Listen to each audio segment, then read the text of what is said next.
This is Project Management for You.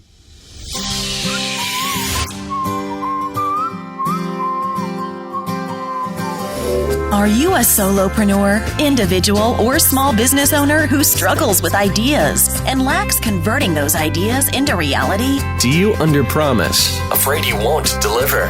Learn the least you need to know to start your path of turning ideas into reality and delivering on your promises. Each episode is designed to help you get things done. Welcome to Project Management for You with Caesar Abaid.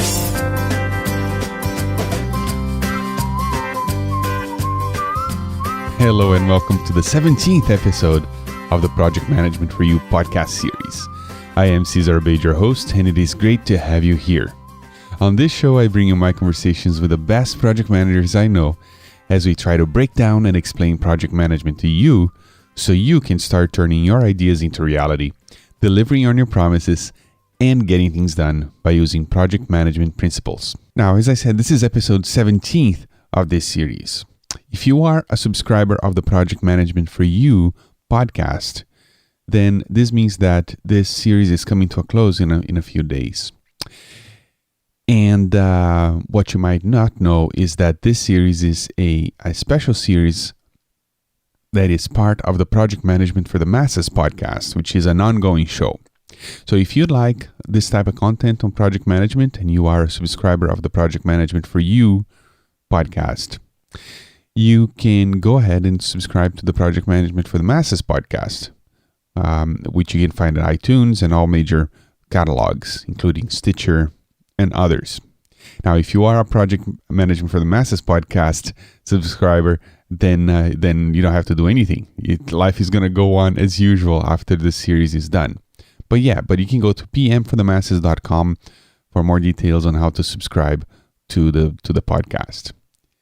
Now, as you also might know, because I mention this here every single time, I am writing a book and I'm using the Kickstarter crowdfunding platform to help me fund the self-publishing costs of this book. And just as of last weekend, this campaign is fully funded. So thank you so much for your contribution, for your support. Now, there's still time to go and help out with the campaign because there's still, if you're listening to this episode as it is released, there's still about 10 days to go and support me in this campaign. So please go to projectmanagementforyou.com to check out the campaign page. And again, you have up until November 1st, 2014 to go and support the campaign. And after that, that campaign and all the deals associated with it will be gone. So again, visit projectmanagementforyou.com for more details. Now, today, I bring you project management expert Ron Rosenhead, and we will break down project management and explain it to you. Ron Rosenhead specializes in project management, including identifying project management needs, delivering projects effectively, project sponsorship, and a very wide range of training and development approaches that will aid the prospective project manager and project staff. He has worked throughout the UK and internationally, working with a wide range of project management professionals and has personally trained over 10,000 people on various project management courses. Ron also writes and designs learning materials. He writes a regular blog and is an author of the books Strategies for Project Sponsorship and Deliver That Project. He also speaks at conferences, all on project management topics. Today's special guest and project manager extraordinaire is up next. Good morning, Ron. How are you? Yes, good morning. I'm very well, thank you. It's unfortunately got a little bit chilly over here in London, grey skies, and it looks as though the season's turned. Jumpers are on. I know. I know. Same thing here in the other London. Yeah, I can tune into that, unfortunately. Ron, let's talk about project management for you. You are pretty famous in the field. You've written a couple of books. I seem to see your face everywhere, and you were knowledgeable in the area. You been in project management for a number of years now. So, in your own way, how would you define project management to the layperson? Okay, well, firstly, Caesar, thank you for the compliment. It's always nice to be complimented. But let's get back to the question, because I think it's a very interesting question. And just to sort of illustrate this, that my father-in-law, and he's been my father-in-law for a number of years, still doesn't understand what I do for a living. And I've tried to explain it to him. So I've tried it in so many different ways. So I hope that the listeners will appreciate that this is cultivated from those conversations and indeed with other people. But for me, it's project management is a way of delivering something. It could be anything, by the way. And for me, for example, in the work context, I'm just going to give a couple of examples. It could be an away day, and I've had certainly on courses a couple of people who've been running away days. It could be maybe a conference, a major conference, or indeed it could be a major corporate change. But I think I'd like to sort of extend this a little bit further into our personal lives, because I think project management does come into our personal lives, and people don't actually realize this. Maybe a family coming together for a celebration meal, which the meal needs to arrive on the table hot and ready, unlike my first meal as a student, which I had 3 courses, and the first course was carrots, the second was broccoli, and I won't tell you what the third one was because it was half an hour later. But maybe we're a member of a club or a society, or maybe a school play, and these all need organising, and they need some rigor around it. And for me, those are the key things, and those are the things I'd like to sort of put forward in the way that I would define project management to the layperson. Mm-hmm. So delivering something new, or turning an idea in your head into something tangible. Absolutely right. And it is about delivery, though. That's the key thing. It is about delivery, because you have to have an end product. Mm-hmm. And talk about delivery for a second. Is that the act of handing something off to someone and being done with it, or what is delivery? Well, that's a super question, because delivery could be so many different things. I think that, for example, there are a lot of people potentially listening to this who are doing what I would class as research projects. The end of their project could well be a report which suggests that this is the direction that the research could take. So the delivery for me in this case is the report. And in actual fact, the reason I think it's an interesting question is that when I've talked to project managers, I've had some small groups that I've worked with, some of those in the team I've actually found it quite difficult to articulate what it is they're delivering. And I've had to spend quite a bit of time with them to actually work through what it is that they're ultimately going to deliver. And in some cases, that's a really difficult exercise for me to tease that out, but it's even more difficult for them. Mm-hmm. So for me, it is all about delivery. I'm not totally sure I've actually answered that one, Caesar, but it's ultimately having something that's defined and everybody agrees what's going to be the end product. Mm-hmm. I can imagine situations when you try to tease out what the delivery is, and you realize, hey, this is not a project. This is something else. Well, absolutely right. But also, just to give you a very concrete example, I worked with a group of 12 that were in this project team, and the insertion of one word, don't ask me what the word was, because unfortunately I cannot remember, but the insertion of one word into what people thought was the charter or PID statements, or indeed the objectives, call it what you will, but it was the thing that would actually define the piece of work going forward, made such an enormous difference. And I eventually had to call in some senior managers to sort of get their view and articulation of it. And it actually proved quite a useful process, because they hadn't even thought about this. So, it sometimes is really quite difficult in terms of the organizational change that maybe some people are actually going through who are listening to this today. Mm-hmm. So, Ron, what do you think is the least people need to know about project management to start getting on this path of delivering on a promise, or turning these ideas into reality? I smile when I hear this about the least people need, but I suppose really it's sort of, for me, about 5 questions. And these 5 questions have actually stuck with me since my early days of getting involved in project management. And the first one is really, why are we doing it? And the question is then asked sort of followed by another one, which is it really worthwhile doing? It's almost back to the statement you made a few moments ago. And the second one is well, actually, now we know why we're doing it. It's what are we doing? And this is back to the clear objectives and very important bit. But also about how are we going to do it? What's the plan? If it's a school play, as I alluded to before, or a family coming for the celebration meal, there needs to be a plan. And the other bit is the monitoring and control. Are we actually doing what we said we would do in the plan? And that's the important bit for me. And then finally, the review at the end, once the project has actually ended, although we should be doing it all the way through. Did we actually deliver? Some sort of closure and review where we can start to share the learning. Now, that may seem a lot to the listener in terms of, what's the least people need to know. But I think that for me, those are the 5 key questions that people should be asking. Very good. I like lists like that. That's very good.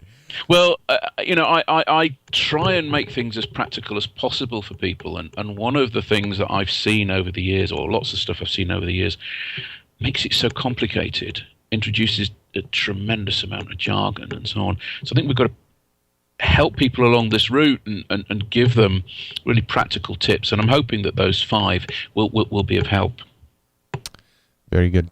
Now, Ron, I always talk about project management as the ability to turn ideas into reality. Something in your head into something you can actually hand off to someone or sell or something along those lines. So, do you believe there are stages, there are predefined stages of bringing an idea to reality? And if you believe so, what do you think they are?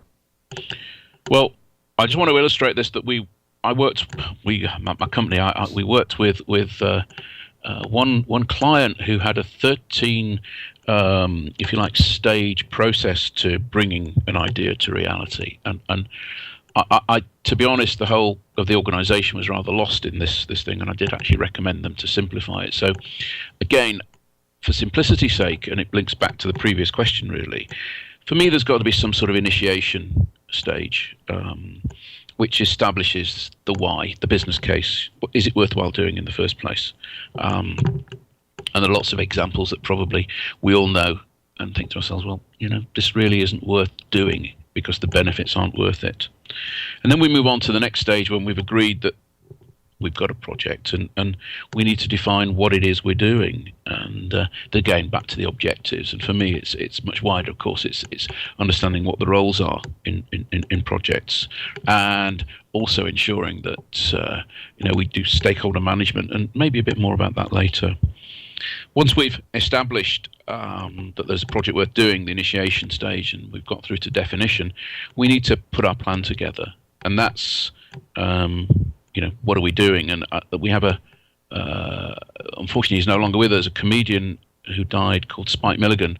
I don't know if you've heard of him, Caesar. No, I haven't. No, he's very British, died over here, and very funny guy. And he had a quote which relates to planning, which actually went something like this: I don't have a plan, so nothing can go wrong. And I actually use this as a metaphor for saying, look, if we're going to produce something, deliver something, we've got to have a realistic plan. And then I think it's very much about making sure that plan's delivered. I've worked in so many organizations where they've got very, very detailed plans, but no one's delivering against them. No one's checking that people are actually delivering against it either. So it's about monitoring and control. And then finally, the final phase is about close down.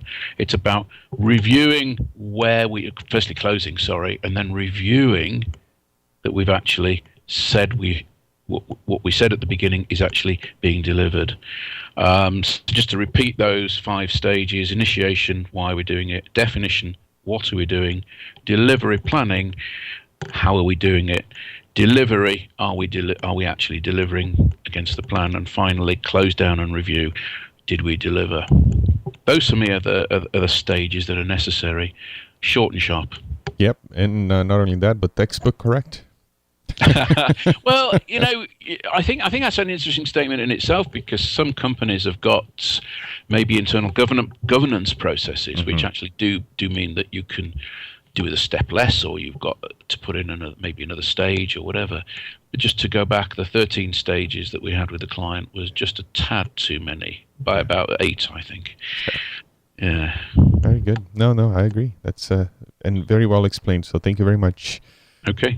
Now, as you and I know, for each one of these stages, there are many documents and tools and techniques and things that are there that have been developed to help us achieve them. Some of these techniques, I find that they've been very useful to me, even when I'm not managing projects. So if you could recommend one technique from the project management world to the masses, what would it be, and where can we learn it? Well, I think that it's quite interesting. I remember going to the launch of Prince 2. Now, for those who maybe don't know, over in the UK, we've got a qualification called Prince 2, Projects in a Controlled Environment, it stands for.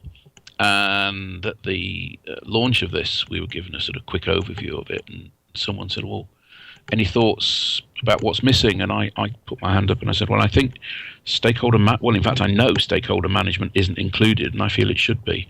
And this was a comment. The comment came back saying, I think you're absolutely right, but it hasn't been, as far as I can tell. And for me, this is one of the techniques that really the project management world needs to start to think a lot more about, because for me, it's the first stage of risk assessment. It's actually beginning to understand who can impact on your project. That's negatively, positively, both ways. And there are so many stakeholders, people who will be impacted by the project and affected by it, that we really ought to be spending more time assessing who our stakeholders are. And I don't know about you, Caesar, but I've seen a lot of projects where I guess that to say they've been derailed is putting it too strongly, but they've had to take a side turning away from the main route of the project because some of the stakeholders, that's the people either in the company or maybe outside of the company, have actually fought against, dug their heels in, all sorts of metaphors, actually against the project, because they weren't brought on, they weren't identified as being stakeholders, they weren't actually engaged with, and the project suffers. And unfortunately, we've had some very, very bad examples of that. So for me, it's about stakeholder management. It doesn't seem to me to be, and it's a question I'm going to throw back at you, Caesar, if I could, in a moment. It doesn't seem to me to be a technique that is as highly used in project management as it should be. So what's your thoughts, Caesar? Oh, I agree. As you probably have heard, project managers do most of what we do is communication, and when you're communicating with someone, and that someone, it's usually a stakeholder, someone who has an interest on the outcome of the project. So, as an example, I just came back from a conference in the States, and a conference is basically a project for and by stakeholders, and I can imagine how many and how much they of the management of expectations of everyone involved has had to happen for that conference to be a success. There are speakers, there are attendees, organizers, people at the hotel, the conference hall, catering, and all these people. Absolutely. They need to be communicated to. They need to make sure that they are. They understand what it is that we're trying to do, and they're on board. So I agree with you. It's probably the most important thing you need to do. Yeah, well, I'm delighted that you said that, and I just want to sort of extend it slightly if I could, because one of the things that I would caution about, and I haven't actually used these words clearly enough, I think, here in the answer, is really we need to be identifying who our stakeholders are. That's the first thing. I think everybody, sorry about this, I think everybody does it. I think everybody does it in their heads, but we don't do it in a rigorous enough way. And once we've identified who they are, and we'll come on to where you can find out about this in a moment, you've actually got to begin to manage your stakeholders. And this is the real people skills bits. And this is the bit sometimes that people don't like getting involved in. It's stuff when I start to talk about it on training courses that people begin to shy away from. I've seen courses where we've been going along really well, the atmosphere is great, and you introduce this whole notion of managing people through stakeholder management. Mm-hmm. And unfortunately, the atmosphere in the room changes. So for me, it's a technique that really needs to be worked on. And as to the question, where can we learn it? My cynical answer has to be, of course, you hire me, and I'll run a workshop for you. But the other side of it is there's lots of information on the internet. I mean, people just need to go and search for stuff, and it's around, and lots of free stuff. But the serious point is, if people want to get hold of me and talk to me, I'd be delighted to. But I think that there's lots and lots of stuff out there. Mm-hmm. Yeah. One thing I noticed too, when people approach me, hey, teach me something about project management and how can I get organized to get this done. Usually they want to hear about some tool or some application or some method for breaking things down, and then you start talking about communication and identifying stakeholders. It's not very sexy, and people, that's not what I need. But actually, yeah, you do need that. You see, I think you're absolutely right, Caesar, and I think it's quite a challenge for many of us because what we're doing when we look at this issue of people, we're actually looking at ourselves. How can I cope with this particular group of people, or I don't know who they are, and it sometimes takes us out of our comfort zones. But for me, it's about self-improvement. It's about the challenge that often we all face in these situations, and we will grow and learn from that. And there was a tweet I saw this morning on Twitter. It's about the more discomfort we have, the more we're learning. So I'll leave people with that thought. Very good. It wasn't mine. It was someone else's. But it's a good one. It's the magic happens outside our comfort zone. Absolutely right. Yeah. Very good. Now, Ron, speaking of people, let's talk about teams a little bit here. A lot of times, as the project manager, we'll have to define the work and break it down, and then eventually delegate and give it to other people to do it for us. And what is the best way to know when and what to delegate and to encourage people to collaborate on a project? I think this is a really good question, which I'm going to start with the when part of it firstly, I guess, and it's hopefully where two things coincide, and I do use the word hopefully. It's really when you as a project manager have actually got too much to do, and you'll soon know when the pressure's really on and you're working really long hours and so on, which I don't think does you and indeed the project very much good. And hopefully you've got people that you can delegate to, and they've got development needs. We've all got development needs. I just referred to that a few moments ago. So hopefully you've got two things. You've got too much work, and you've got people who you can delegate to who've got development needs. And I think that's the first place to start. Now, it's not that's the ideal, and it doesn't always work out like that, as we all know. But I guess for me, it's the other side of it which is then going through a proper process of delegation. It is interesting that this area has come up more and more, probably in the last 18 months, about how people delegate. And I can freely give. It would take us too long today, Caesar, but I can send you, if you want, and the listeners would want, I've got a 6-stage process for, if you like lists in particular, you like it, Caesar. I've got a 6-stage process for delegating, and I'm happy to share that with people if they like. Yeah, that'd be great. Okay, I'll send you that separately by email. But I guess the other bit is about compelling, which I think you used the word compel somewhere, didn't you? Yeah, when I sent you the question ahead of time. Yeah. Yeah. It's an interesting because it's very much about how can you compel people. And I think this is a difficult one because for me you've got to have gone through a number of stages before you can really compel this whole notion of compelling to collaborate. And I think you've got to have gone through things like briefing. Have you briefed them? And I find, sadly, briefing is often you and me passing in a corridor, exchanging a few words, and that's it. I think you've got to give someone a task with clearly defined dates for review and so on. And then you've got to hold reviews and check progress. You've got to give feedback. Actually going back to, is this a developmental process for you? Or is it just something I want you to do because you're good at it? And there are some people who are brilliant, absolutely brilliant at stuff project managers can't do.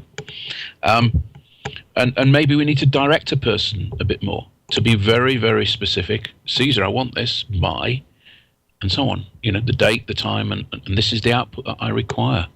And, for me, compelling is almost like a last resort. It smacks of Caesar's not being a good lad. I'm going to have to go down a disciplinary route and stuff like that, which I think that in some ways means somewhere on the line the relationship has broken down and it's not been as good as it should have been. So hopefully those sort of areas for me will tease it out, especially if people can use this 6-stage process, which I'll gladly send you. Okay, very good. Ron, this is very useful, and I look forward to getting that and sharing that with the listener as well. Now, before we go here, Ron, what is your final thought for the listener who is interested and wants to learn and use some project management techniques or project management ideas to get things done, or to actually take that idea they have in their mind and start turning that into reality? Yeah, sure. I think it's quite interesting that many people think that project management is standalone. What do I mean by that? Well, it's almost the stuff that you alluded to before. Teach me about project management, show me the techniques, but it's not standalone. It's got so many other different components, so many different techniques, which for me can be used in business as usual. So, for example, if we looked at stuff around stakeholder management, risk management, you can use that in your day-to-day work, and we should be doing. So, for me, it's about recognizing some of the techniques, but I also want to slightly extend this answer by using a phrase that was used some years ago. I was co-training with somebody within an organization, and they wanted him to become the project management guru, and I helped him hopefully along that path. And we were talking about some of the problems that inevitably the project manager will face. And he used an expression which I will explain. He said, "Don't be afraid of putting your head above the parapet." And do you know what I mean by that, Caesar? Explain. Okay. No, that's fine. That's okay.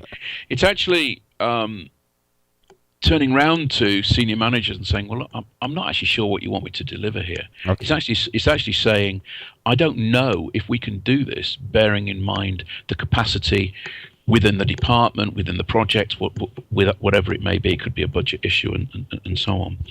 You may need to ask those awkward questions, because within project management, there can be a lot of grey areas that are not very clear.